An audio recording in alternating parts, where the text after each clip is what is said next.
mules. Your economy is insane. Horrible. All right, Stronger Trap. by Kelly Clarkson, man. This guy, Trap. Well, you know, What do you think? let's see if he's getting stronger because He wants to get stronger. 7-7 versus Terran.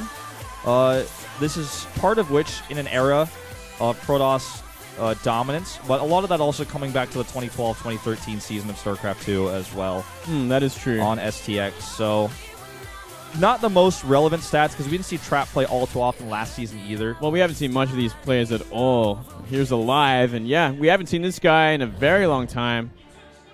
And I don't know that song. 1-4 against Protoss, 6-12 overall in Pro League, and none at all this season.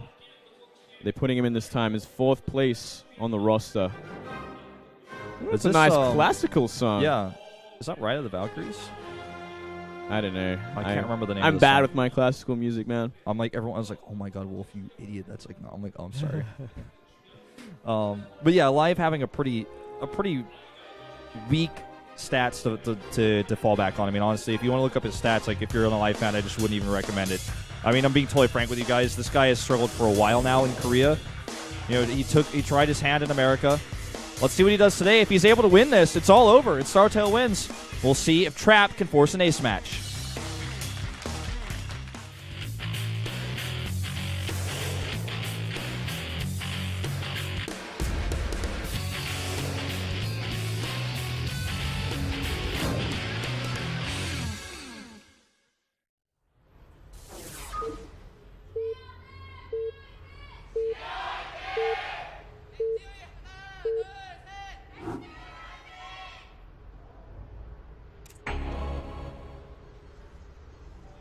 Down to the bottom center, it's Trap, Legendary Green Wings, former STX player, and up to the top left in blue, it is StarTale-yoe's aLive, former Fnatic player, and actually I believe before that, well, he was on EG for a little bit, but he was on ST-YOE like originally as a StarCraft 2 player, if I'm not mistaken. I think you're right. Yeah. A long time ago. Way like 4 years ago. Yeah, I remember that. Yeah, he was on EG for a while. He didn't really have nothing really special in his EG performances. He was part of that Korean contingent of EG when they had their team house out here and everything. Yeah, along with JYP, Revival, etc. Nothing too crazy. He's always been a consistent, decent enough player. He's never really done super bad in foreign tournaments or anything like that. We just haven't really seen him surprise everyone, I guess. And something we haven't talked about Trap at all going into this, and some of those stats we talked about, I keep saying he's a former STX player because that's what I recognize him as being like in his strongest point so far in StarCraft 2. But he was on IM. He's one of the pieces of Incredible Miracle that StarTale has picked up here. And obviously with Incredible Miracle partnering with StarTale last season, he probably built some connections there, built some good practice bonds with his team, so he's got that. Yeah. Or actually, no, he's not on StarTale. I don't know what I'm saying. But he's moved into Jin Air now. So he had that Incredible Miracle moment where I feel like he wasn't put in the spotlight enough as a player. And he does know the inner workings of StarTale. That point is still relevant as he did practice with them a lot. But we didn't see him fielded all too often last season for Incredible Miracle. He's had to go through a ton of team changes. And hopefully now that he's on Jin Air, they're fielding him here. He's got that practice that he needs. You know, we've talked about this a lot with players like Bravo, for example, where maybe he didn't get the attention he deserved on the team that he was on. Maybe things were just not exactly as he expected. Maybe he didn't really just gel with the team. I definitely think that could be a big factor in changing teams. If you don't get enough play time, if there's too many sort of ace players that they're going to be ahead of you in the pecking order, you maybe want to change it up, try and get some more face time. And I mean, obviously, nothing would be better for Trap than to go to a Kesper team like that. Yeah. So, I'm just saying it's 3-0 on Monday there. That's sign talking about that. Not happening, though. Not happening, buddy. We are going to see. Zealot, no cancel, actually. Zealot, no cancel. Looks like he's going to harass with it, apply some pressure. And maybe this is kind of like a stylistic thing, like he's read exactly what aLive does. Obviously, aLive going for that CC on the low ground. Guess what? That Zealot's going to have a great play until the Reaper finds him. Now he's going to be completely useless. Well, if the Reaper hadn't found the Zealot could have done a lot for him here. Yeah. This is why, though, most Processors will cancel the Zealot. They get a faster Nexus, and the Reaper is just going to deny. I mean, he might even lose it, actually. I think he should be okay with the Mothership. The Zealot will just survive, but he's going to be pretty useless on 18 HP. Yeah. And yeah, it's definitely a waste of 100 minerals. I guess at the very least it keeps the Reaper busy while you make that Mothership core, but besides that, it's not doing much at all. It's not the most optimal economic build, but there are obviously, other reasons why this Reaper could be useful. This Probe still gets a scout off. Or rather, the Zealot could still be useful. The Zealot, for example, can now be part of the main army, can help defend a push, for example, even though it's down to 18 health. That's just stylistic choice that could have been great, but ends up being mediocre. We are seeing another Twilight Cancel follow-up. Yes. Let's see if he has a little bit more luck than San last game. Obviously going to be a lot shorter rush distance.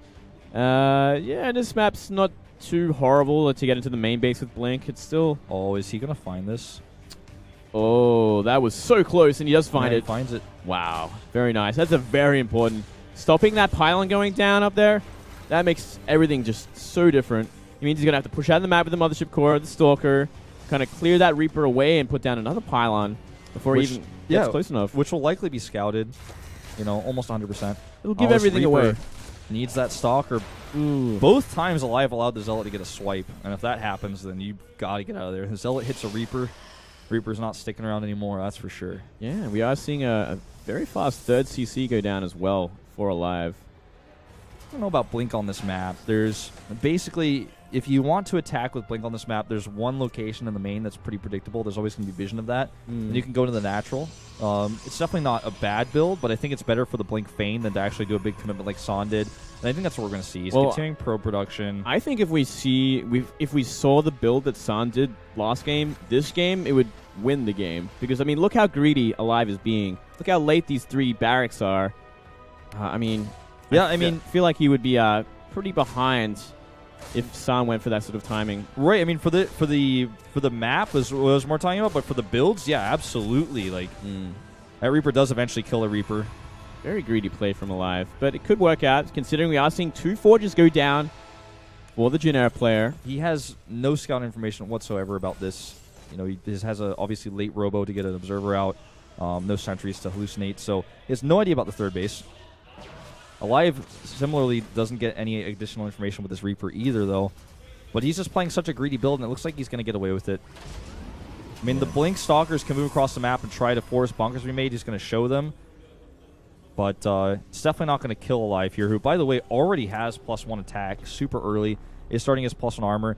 And eventually, Trap will catch up because Protoss can, with 2 Forges, especially with Chrono Boost, catch up very quickly. But just for the time being, that's something to consider. Yeah, it's a very fast +1. And he isn't going to make too much use of it. He's simply just going to use it for defense. Yeah. Obviously, he doesn't have that much bio either. Like, I feel like a Blinked Stalker timing would have done fantastic against this build. Yeah. Just probably why San is so fond of it, because he plays against people like aLive. Right. In the practice house. It's like, well, I'll just kill this guy. Yeah. Well, as we see this, army moving across now, it's just a few Stalkers. A scan goes down, and that's everything you need to see. Now he's like, well, I'm not making that any is the bunkers. perfect scan, man. Yeah, he's like, all your tech in one spot? Okay, I'm glad I scanned. He checks the obs. Doesn't find it, but the Stalkers are coming over here. There's such a late observer that there's just not even over here to be found. And aLive is like, well, I guess I just did everything perfectly right. I guess my build is insanely good against what you've decided to do here. Yeah, it really is aLive's game to lose from this on out. I feel like he has such an economic advantage, and he's doing so well in upgrades already. He kind of survived the early game, which could have killed him because of how greedy he was, and now, I mean, he's up against the 2 base. He knows exactly what he's going. He's going, okay, he's going Colossus, double upgrades. I have even more time than I thought. Well, one of the things that the Protoss will think sometimes when the Protoss is in a situation where the Terran is getting a fast third CC, and he gets the observer. He missed 1 scan for it, but gets it the second time. But something that a Protoss will think when the Terran has a fast third CC is, well, my tech's better. I'm getting double Forge upgrades. I'm taking that greedy risk. Well, I was like, I already got that too. We're at the same point in upgrades, actually. The only thing that aLive is missing right now is Vikings for the Colossi, but the Colossus count is so small that you can just sit on his 3 bases and harass and keep Trap on the defensive until he's ready, until he does have those Vikings out. And Trap is going to have to be defensive here. Yeah. He's going to have to weather the storm, try and get that 3rd base up. He is in position for this drop. He did see the medivacs early enough with the scout. Yeah, the Stalkers on the map, so valuable. Yeah. Let's see if this gets anything done. This is one way that Trap could get back into this game if aLive makes a mistake with this drop. If he loses this drop like straight up, it definitely really opens up this game again. Stalkers have Blink, but not able to kill the Medivacs. No. He is moving around with a small bio army to the third base. I don't know if it's really going to be enough to cancel anything, especially with some spotter pylons in the way. You know, the Stalkers are getting out of position onto the mid, so this could do some work. Well, it's going to be annoying. It will at least free up this pylon. Kills a Zealot. Okay. Just pressuring. But notice that Trap went all the way for the chase on those two Medivacs. Did he actually kill them? No. The Medivacs are outside the natural now, so they're completely fine. I was concerned because I didn't see him on the minimap anymore. I was panicking. I'm kind of surprised that aLive kind of went home with him. I mean, if he was still out in the map, like in the corner, in the bottom left corner, he just flies back in when he sees the Colossi on the map. It's like, oh, okay. I can actually do damage now. Well, this is the confidence that Trap now has with the tech advantage that he has this tiny window with these Colossi. There are 4 Vikings already on the way, and the next wave will put him at 8. So he'll be totally fine if he can get 2 cycles of Vikings out of this double reactor starport. Yeah, you want around, like, I guess 4 Vikings per Colossi is kind of the safe ideal, right? You know? Yeah. But without it, and with no Medivacs nearby, this entire army gets wiped. That's a free 10 pop right there. Oh, he should not be on the map like this. Gotta be so careful. These Medivacs want to get sniped. The Stalker almost escapes even because he knows he's got so much to fall back onto. Some kind of a wonky engagements there from aLive. He's got to be very, very careful with his bio. It's quite an impressive army on the map. It can do a lot of damage. Can't even quite possibly take down that third base if aLive is just caught out. Yeah, and you know, Trap has taken this so well. He knows these drops are coming. He's going to try to deny them. But the unload. aLive panics. He should have more than enough to scare them off as well. Yeah. But you know, the thing is that now Trap has a third base up with all his gases, and he has 2-2 and could start 3-3. He can afford that right now. And on this map, at these spawning locations, with how he's kept aLive back on the defensive, he's not scared about those drops. He's not scared about the drops of the dead airspace at the bottom left.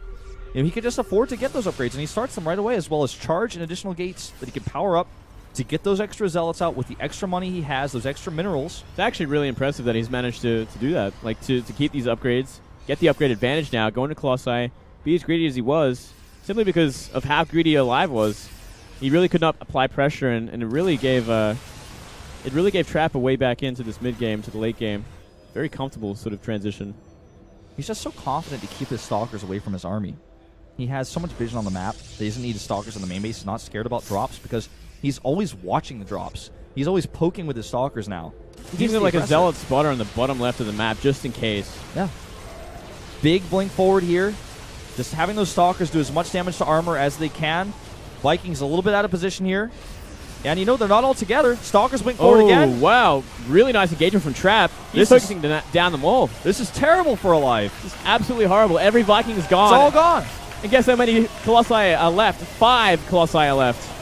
aLive just fell apart here. Trap played very well, very safe, made some good choices, but aLive, man, was just some of the decision-making he was doing. He's trying to switch to Ghosts right now, which just doesn't even really make sense. He just didn't have enough Vikings to start with, and he took such bad fights consistently outside his natural, like around his third base, to the point where he just died.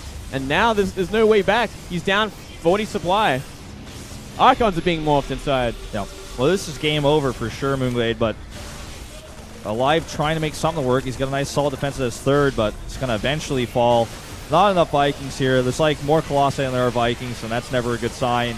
Even a Warp Prism, like you said, making those Archons and just continuing to warp in right in his face. GG. And that'll seal the deal. GG.